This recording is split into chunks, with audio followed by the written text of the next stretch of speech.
Welcome to Stemone Root, otherwise known as Stemona tuberosa. And this is one of the traditional Chinese medicine, TCM, 50 fundamental herbs. So it's a great herb to be knowing about if you're not familiar with it.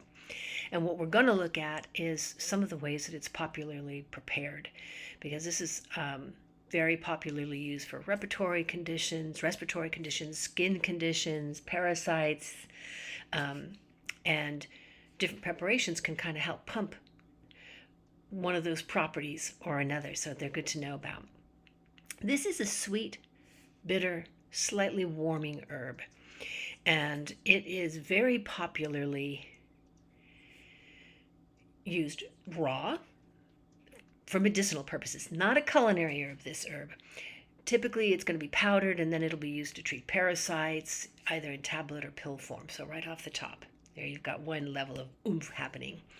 Another very popular method is honey frying the herb. And what this does for herbs, and this is a popular technique in traditional Chinese medicine, not applicable to all herbs, but this is one where it is.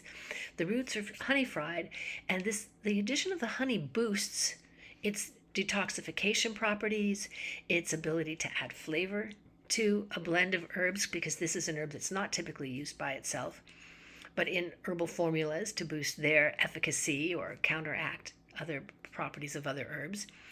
And it also the honey helps boost the herb's moistening capabilities. And this is really important, for example, when you're treating acute or chronic coughs, and this is one of those herbs that's good at both ends of the spectrum. Some tend a little more one way, some a little the other.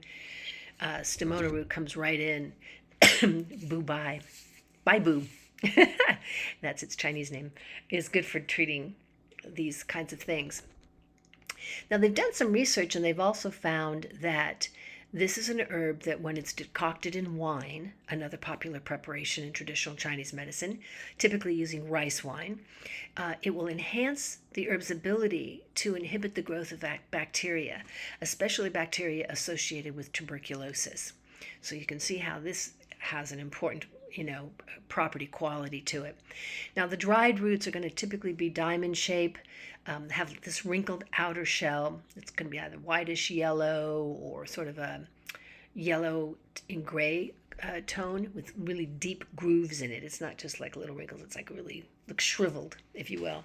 And the older the root, the stronger the properties, medicinal properties, with the red or dark brown outer shells considered to be the best quality. The other is commonly used, the yellowish gray varieties, but just so that you have that nuanced awareness. And just to give you a heads up, Stemone root, which is Stemona tuberosa, is not wild asparagus, which is Tian Mendong, and otherwise known as asparagus acutifolius, or in our Eastern medicines, the asparagus cochinensis. Some sources mistakenly misidentify and confuse these two herbs. So heads up, pay attention. They're not the same herb. They're not even in the same genus, as you just saw. One is in Stemona, the other is in asparagus, totally different. They don't look very particularly alike, but they both can treat dry lung coughs, dry lung conditions. So pay attention. Visit my website at whiterabbitinstituteofhealing.com to find out more about these two very important herbs and to find out more about how you can be using Stemona tuberosa, one of the 50 fundamental herbs in traditional Chinese medicine.